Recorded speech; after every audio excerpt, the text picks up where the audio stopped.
అందరికీ నమస్కారము. Welcome to Sampradayadarshini. నవరాత్రులలో 3వ రోజున చంద్రఘంటాదేవిని పూజిస్తారు. ఆమె నుదుటిపై అర్ధచంద్రుడు ఉండడం వల్ల ఆ పేరు వచ్చింది. ఈమె ధైర్యానికి ప్రతీక. ఈమె వాహనం వచ్చేసి సింహము. భక్తులకు ధైర్యాన్ని, తేజస్సును ప్రసాదించి పాపాలను, రోగాలను, భయాలను తొలగించే దేవతగా ఈ అమ్మవారిని పూజిస్తారు. ఇక ఈ అవతారంలో కొత్త బంధాలకు భక్తికి చిహ్నంగా భావిస్తారు. భక్తుల పాపాలను, బాధలను, రోగాలను తగ్గిస్తుందని నమ్ముతారు. ఇక ఈ అమ్మవారి యొక్క ధ్యాన శ్లోకము: పిండజ ప్రవరారూఢ చండకోపాస్త్రకైర్యుత ప్రసాదం తనుతే మహ్యం చంద్రఘంటేతి విశ్రుత.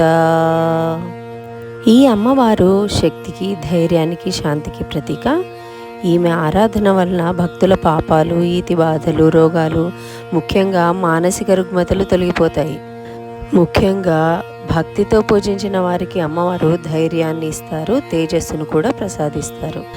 యా దేవి సర్వభూతేషు మా చంద్రఘంటారూపేణ సంస్థిత నమస్తస్యై నమస్తస్యై నమస్తస్యై నమో నమః.